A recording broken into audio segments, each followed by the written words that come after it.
Hello friends, मैं आपका दोस्त और एडुकेटर शिवपूजन सिंह आपका अपने यूट्यूब चैनल कॉम्पिटिटिव जोन में आपका बहुत बहुत स्वागत करता हूं।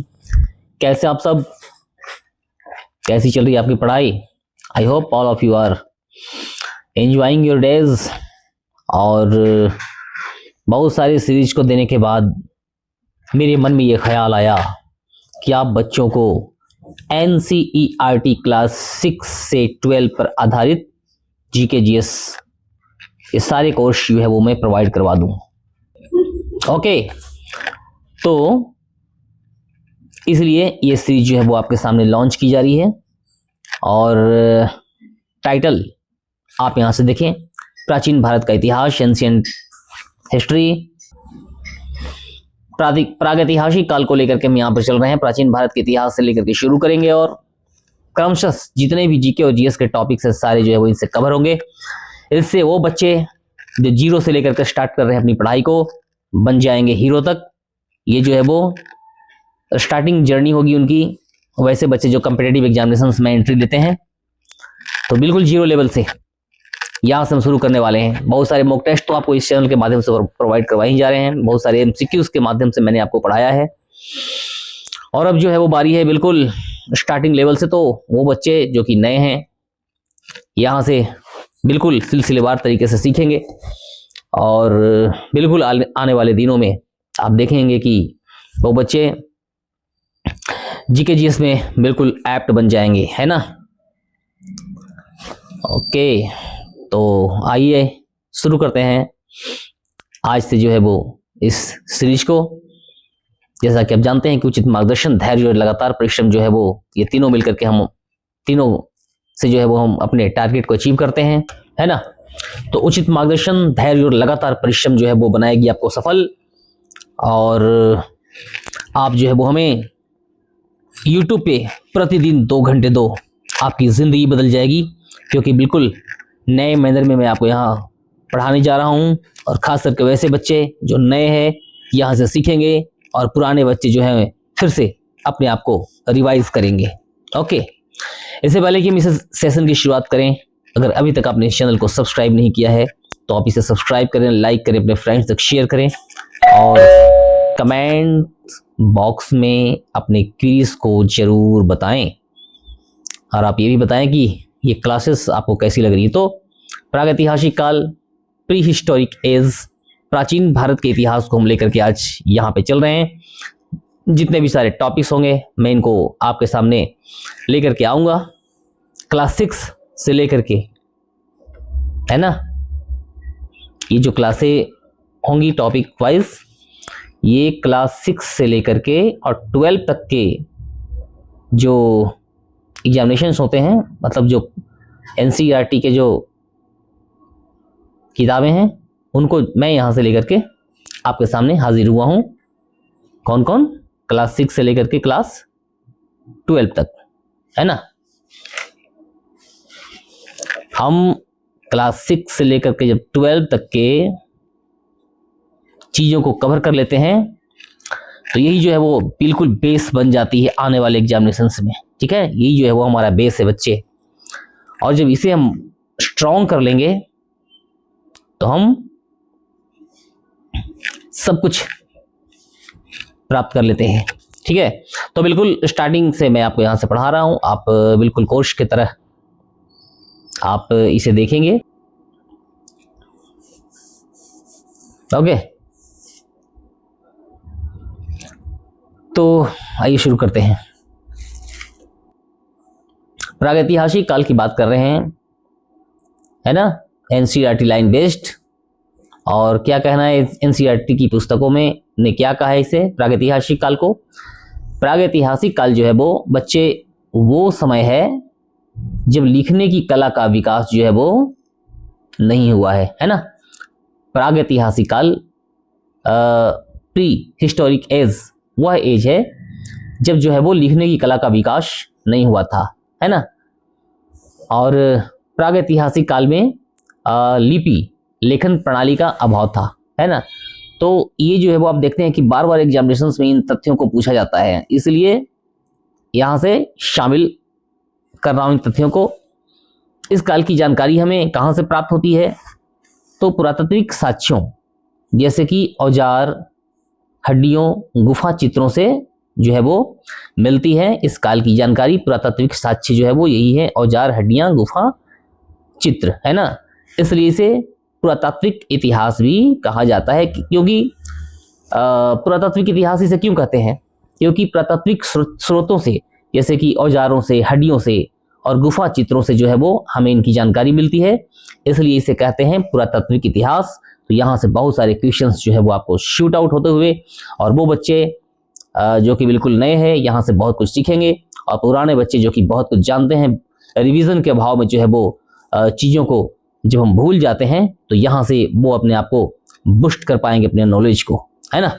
तो बस देख नभ में खग अकेला थक के भी रुकता नहीं है, नापना है व्योम सारा वो कभी झुकता नहीं है। तो हम जीके और जीएस के सेक्शन को ऐसे पढ़ेंगे, बिल्कुल फुल एंजॉय, है ना, फुल एंजॉयमेंट में हम इसे पढ़ेंगे।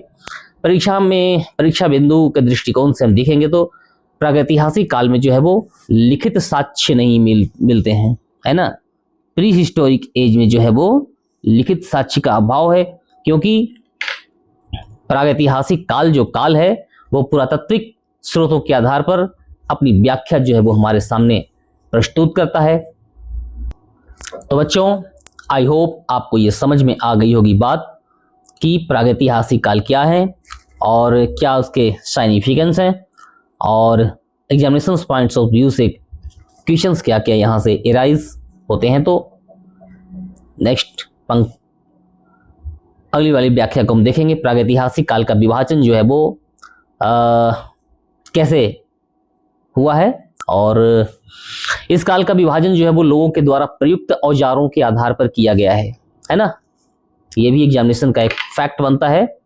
इस काल का विभाजन जो है वो लोगों द्वारा प्रयुक्त औजारों के आधार पर किया गया है। प्रागैतिहासिक काल को पत्थर के औजारों के आधार पर 3 भागों में बांटा गया है, बहुत ही महत्वपूर्ण कड़ी, है ना। क्या?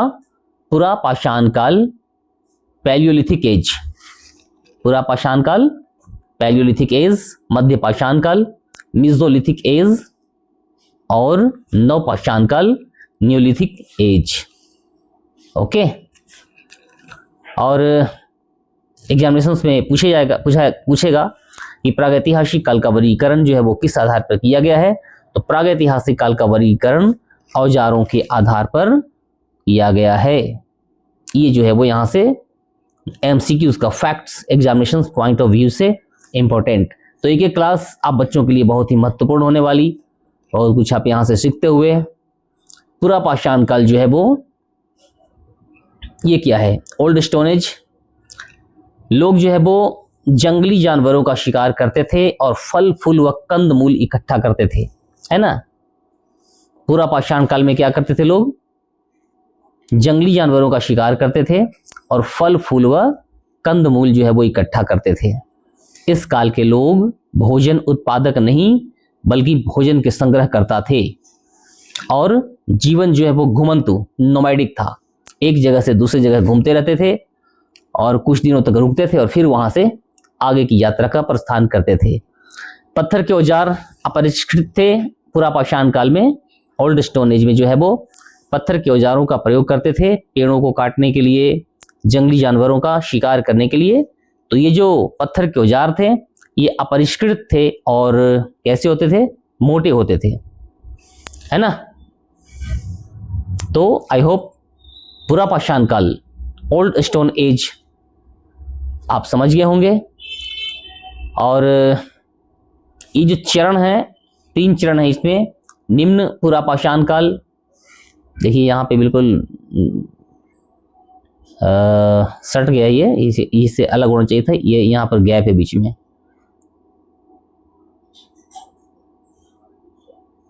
ओके, तो निम्न पुरा पाषाण काल में जो है वो हैंड, एक्स और क्लीवर का प्रयोग करते थे लोग। मध्य पुरा पाषाण काल में जो है फ्लैक्स का प्रयोग जो है, फलक का जो है वो प्रयोग करना शुरू कर दिए लोग। और उच्च पुरा पाषाण काल में के लोग जो है वो ब्लेड का प्रयोग करना शुरू कर दिए थे। एक परीक्षाओं में जो है वो आपको फंसाने की कोशिश किया जाएगा कि अग्नि का प्रयोग जो है वो लोग कब करते थे? क्या इस काल में लोग कृषि का प्रयोग करते थे? तो नहीं करते थे। पशुपालन का करते थे? तो नहीं करते थे। अग्नि का प्रयोग करते थे? तो अग्नि का प्रयोग जो है वो उत्तर पुरापाषाण काल में अग्नि के प्रयोग की शुरुआत हुई थी, और लोग यहाँ से ये जानना शुरू कर दिए थे कि कैसे हम भोजन को पका करके और खाते हैं। और धीरे धीरे अग्नि आग का जब प्रयोग शुरू हो गया तो एक बहुत ही बड़ी क्रांति, रिवॉल्यूशन आई हमारे मतलब उस समय के लोगों में, और लोग जो है वो धीरे धीरे अब एक जगह पे रहना शुरू कर दिए थे। आग के प्रयोग के बाद धीरे धीरे खेती का मतलब लोगों को एक जगह रहना और खेती का शुभारंभ जो है वो पशुपालन और कृषि जो है वो बाद में इनकी शुरुआत हुई थी। मध्यपाषाण काल, मिडिल स्टोन एज, इस काल में जो है वो सूक्ष्म पाषाण औजारों का प्रयोग हुआ। कब? मध्यपाषाण काल, मिडिल स्टोन एज। इस काल की विशेषता, इस काल में सूक्ष्म पाषाण औजारों का प्रयोग जो है वो शुरू हुआ। मतलब जो पत्थरों के है तो ये सारा ये स्टोन एज ही है, और इस काल में जो है वो जो हम स्टोन के जो इक्विपमेंट्स थे इन्हें जो है वो ये कैसे थे इस समय? सूक्ष्म, बड़े ही नुकीले और अच्छे और छोटे छोटे और सुंदर बनने शुरू हो गए थे। सूक्ष्म पाषाण, माइक्रोलिथ्स, ये जो है वो छोटे थे। सूक्ष्म पाषाण कैसे होते थे? छोटे, नुकीले और प्रभावी जो है वो औजार थे पहले के अपेक्षा। यह काल संक्रमण काल था। पशुओं के पालन की शुरुआत जो है वो यहीं से मानी जाती है। कब से? मध्यपाषाण काल में, मिडिल स्टोन एज से। इस टॉपिक से रिलेटेड एग्जामिनेशंस में बहुत सारे तथ्य पूछे जाते हैं महत्वपूर्ण स्थल के बारे में। तो बागोर कहाँ है? ये राजस्थान में है। ये मध्यपाषाण काल, मिडिल स्टोन एज से संबंधित स्थल। आदमगढ़, मध्य प्रदेश। आप इस पर ध्यान रखेंगे, एग्जामिनेशंस में यहां से पूछे जाते हैं फैक्ट्स। इसके बाद बारी आती है नवपाषाण काल की, new stone age. NCERT class 6 से 12 क्या कहता है? लोग जो है वो फसलें उगानी शुरू की और पशुओं को पालतू बनाया नवपाषाण काल में। बहुत बड़ी क्रांति, लोगों ने फसलें उगानी शुरू की और पशुओं को पालतू बनाना शुरू किया। इसे जो है वो भोजन उत्पादन की क्रांति भी कहा जाता है नवपाषाण काल को, न्यू स्टोन एज को। मानव जीवन जो है वो स्थायी शेटल्ड लाइफ जो है वो शुरू हुआ। मिट्टी के बर्तन, बुनाई और घरों का विकास हुआ। प्रमुख विशेषताएं जो है वो परिष्कृत पत्थर के औजार, अस्थायी गांव, कृषि एवं पशुपालन का विकास। एग्जामिनेशन पॉइंट्स ऑफ व्यू से ओके बच्चों, ओके, प्रमुख विशेषताएं जो है वो नवपाषाण काल की है। परिष्कृत पत्थर के औजार, अस्थायी गांव का विकास जो है वो शुरू हुआ।